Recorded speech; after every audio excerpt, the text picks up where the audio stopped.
Yo, it's Tony D. I'm going to do a review of Wolverine Revenge 1 and 2. I'll do a second video. I'll do 3 and 4, and then I'll do 5 on its own. So it'll be a 3-parter.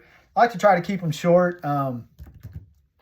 so people can get a chance, get a little quick review, see if they want to get it. This is definitely would be a good trade paperback if you haven't jumped on it already. But the first issue, the variant cover, that's John Giang.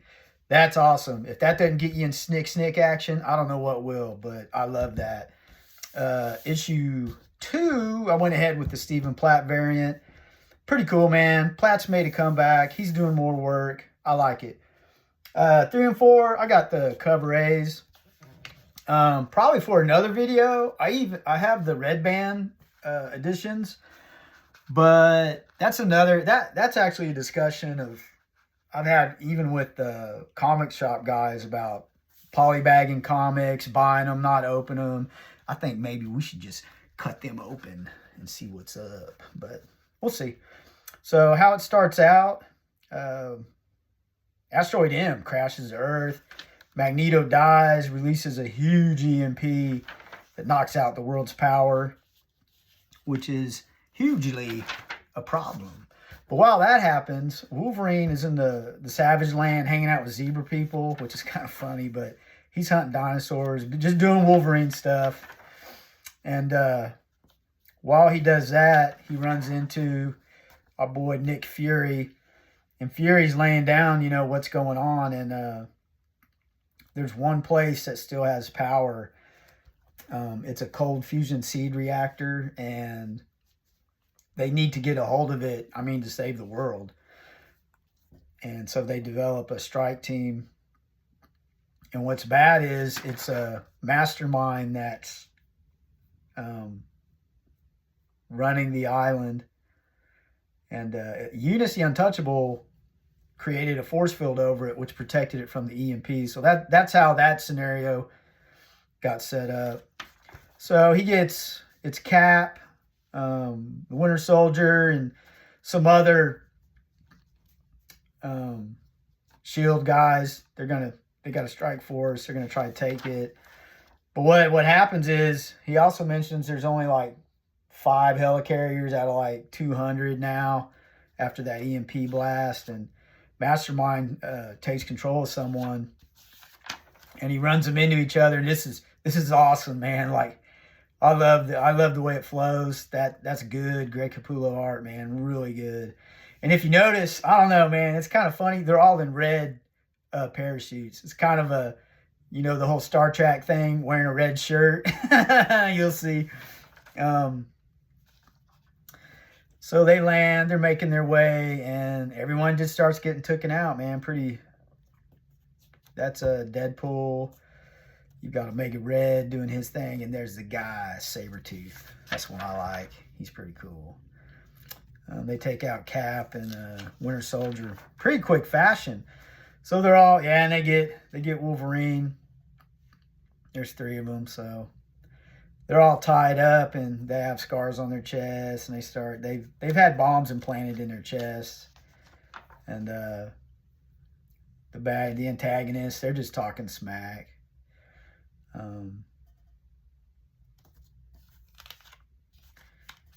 Then he starts talking smack.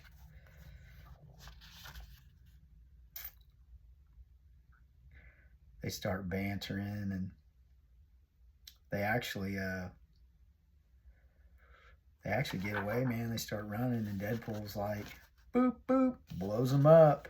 So he kills those 2 in pretty fantastic fashion, and Wolverine goes to town. He's trying to dig that thing out, and this Deadpool reminds me of the Deadpool in the 90s. He was funny, but he would do stuff like that. So there you go.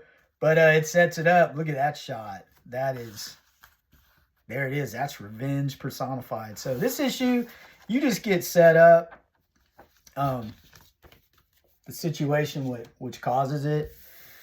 Then you got the Stephan Platt cover. So this is where you have Wolverine, looking at a bunch of coffins. There's Cap, dead. So there's death. Nick Fury's telling him, probably about a couple 100 million people were going to die. And then there's like 20 nuclear subs with where they're probably going to go pirate. But there's 20 nuclear subs. That's not good. But he's asking Logan, what are you going to do? And boom, then you hit that. I like how that flowed. So Wolverine, he's looking for Forge, runs into Moonstar, and she has some demon bears. That's kind of cool.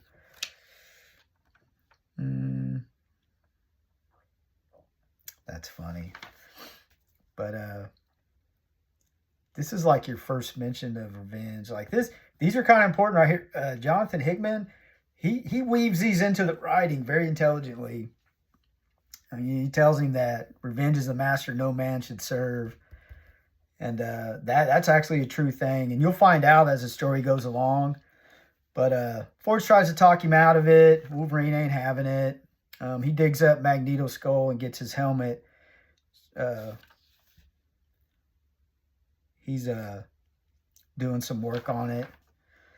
And then, who do you think that is? Well, he's sneaking up on... Man, Mastermind's such a slime bag.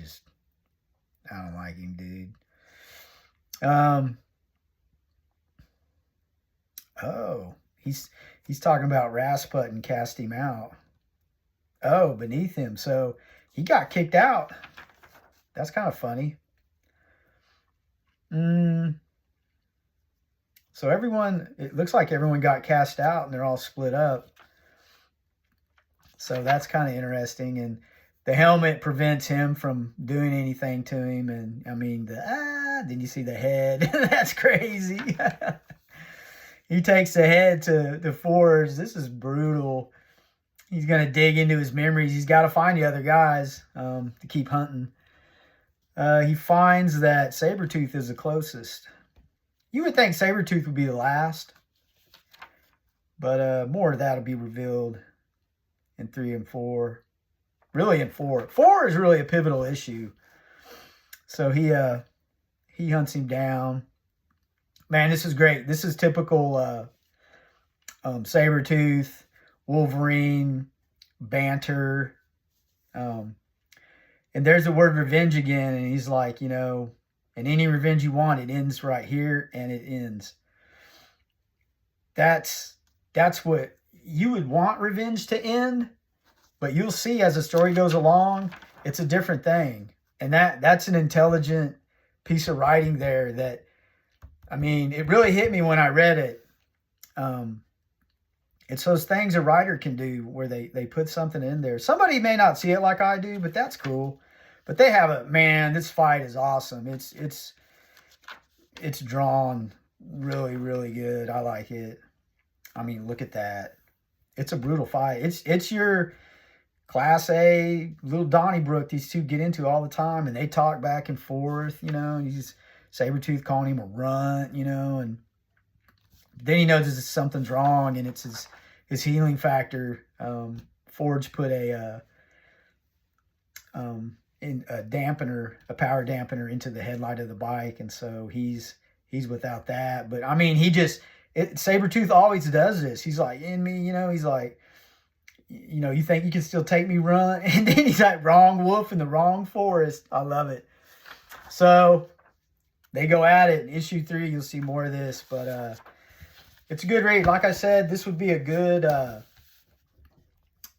really good trade paperback if you're into that. But if not, it's even worth getting the single issues. And you know what you got to do, right? You got to get it.